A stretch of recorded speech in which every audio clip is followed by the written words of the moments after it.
Have you ever found yourself sitting a little longer than usual, wondering where all that get up and go energy went? Maybe you used to walk every morning, go shopping on foot, or play with the grandkids in the yard, but now, it just feels like more effort than it used to. You're not alone. As we move through our 60s, 70s, and even into our 80s, our bodies naturally slow down, but that doesn't mean we have to feel like we're winding down. The truth is, you don't need to walk miles a day to feel good, stay strong, and keep your independence. In fact, if walking is becoming a bit of a challenge, there are other ways to stay active, energized, and mobile that are just as important, maybe even more so. So, if you're walking less than you used to, whether due to joint pain, fatigue, balance issues, or just plain lack of motivation, stick with me. In this video, we're going to talk about 5 simple things you can do instead. These aren't complicated, and you don't need any fancy equipment or a gym membership. Just a little bit of time, a willingness to try, and most importantly, the belief that it's never too late to feel better in your body. Let's start with the first thing, and it might surprise you. Instead of focusing on walking longer or faster, try strengthening your legs while seated. Yes, seated. Leg strength is one of the most important things you can maintain as you age because it keeps you steady, helps prevent falls, and makes everyday things like getting out of a chair or climbing stairs easier. So what can you do?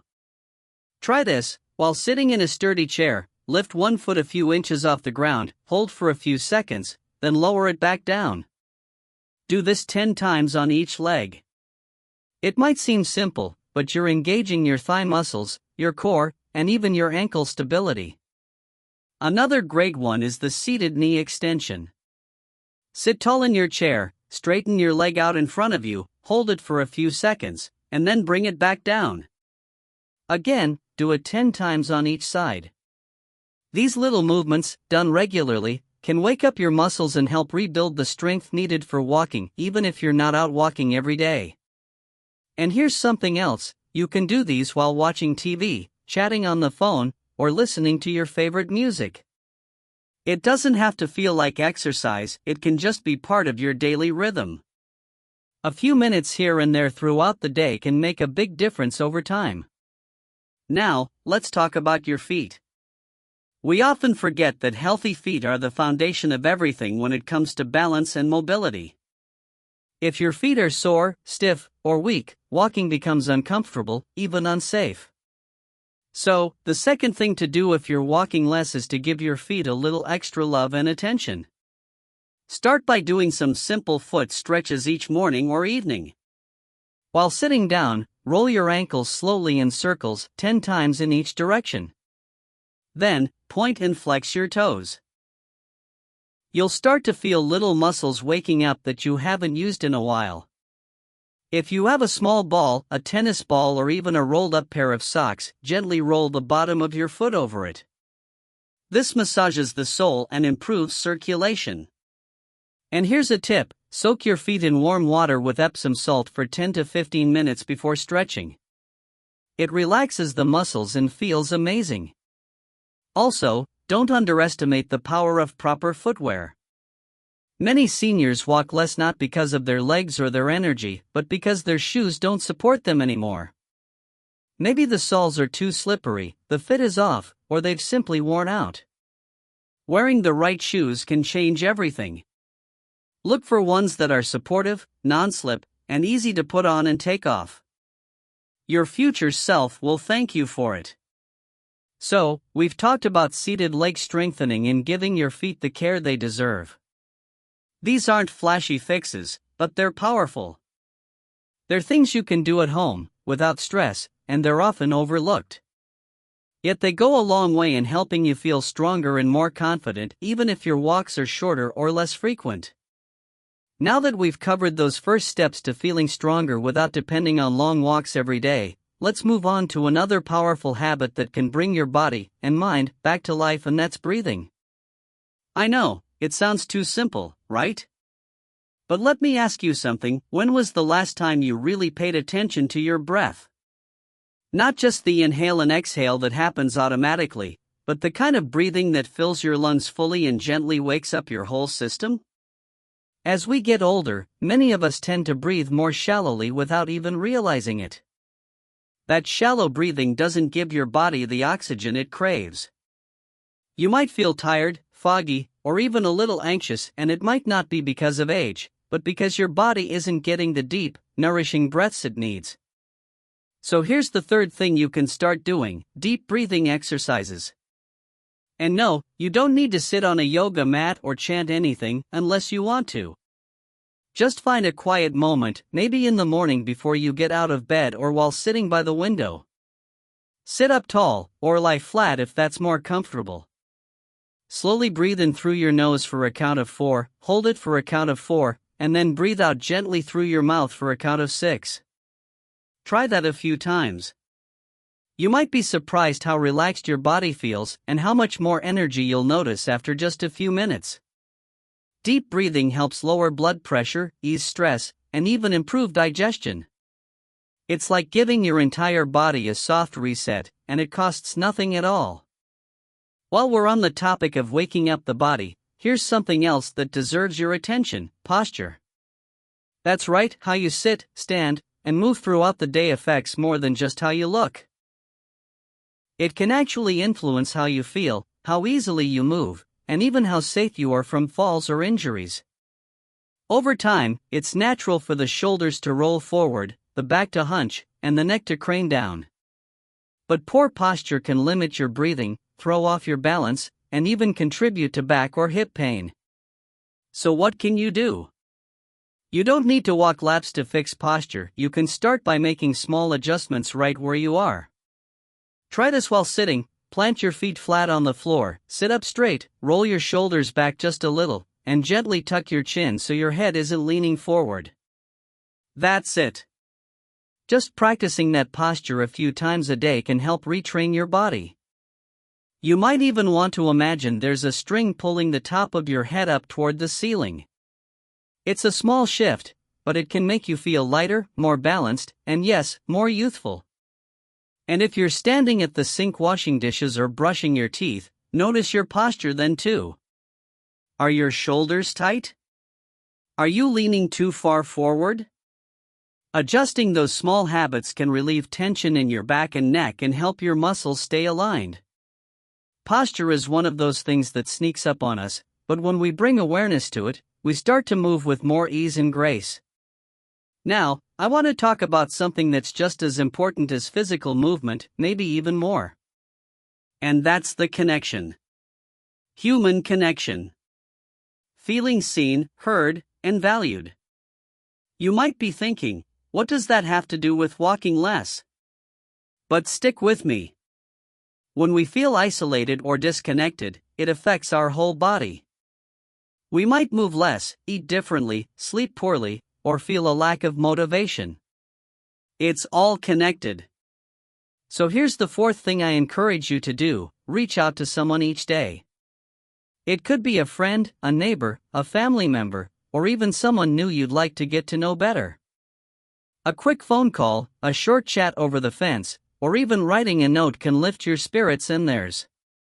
If you're part of a community center, a church, or a club, make it a goal to attend even once a week, even if just for a little while.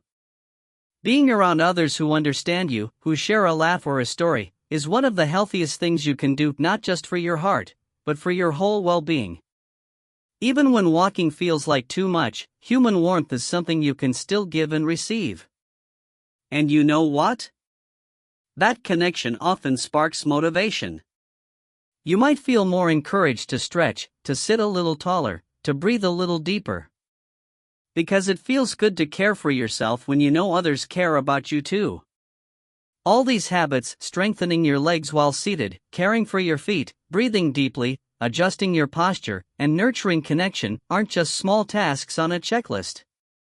They're ways to bring yourself back into your body, gently, kindly, and without pressure. You don't have to run marathons or walk miles to feel strong, capable, and vibrant. Sometimes, it's the smallest actions, repeated regularly, that lead to the biggest shifts.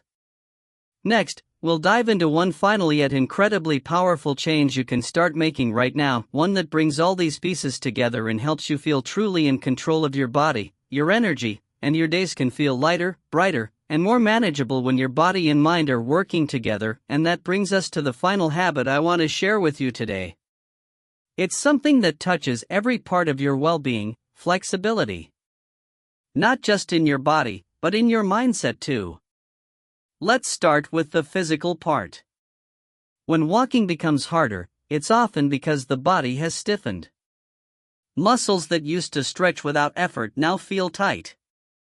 Joints creak a little more. It's like our bodies slowly start closing in, making even small movements feel like a chore. But here's the thing: flexibility can be gently restored, and it doesn't require a fancy routine. It just needs some loving attention, one movement at a time. You can start with simple stretches. Sit on the edge of a sturdy chair, and gently reach your arms overhead like you're reaching for the sky. Hold for a few seconds, then relax them back down. Roll your shoulders slowly, stretch your arms out to the sides, and gently twist your upper body side to side, just like you're turning to look over your shoulder. If your back allows, lean forward a little and feel the gentle pull through your lower back and hips. Nothing should ever feel forced. The goal is to invite movement back into your body, not demand it. Flexibility helps your body stay open and your movements feel smooth. It also helps reduce pain, improve circulation, and even make your sleep more restful.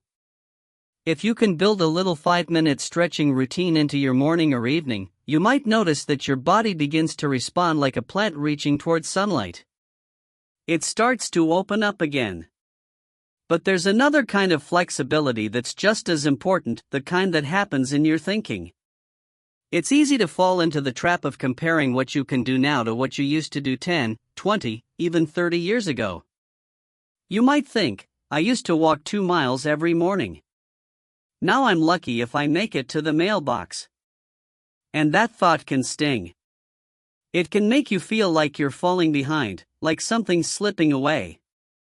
But I want you to hear this clearly: your value is not in how far you walk. It's in how you show up for yourself every day. Being flexible in your thinking means accepting where you are, without judgment, and adjusting with grace. It means giving yourself credit for every effort, every choice to stretch instead of sitting still, to breathe deeply instead of rushing, to connect instead of isolating. It's choosing to celebrate the progress you're making now, instead of mourning what you used to do.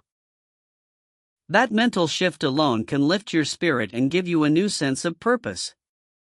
You've made it this far in life not by chance, but by learning, adapting, and showing up day after day.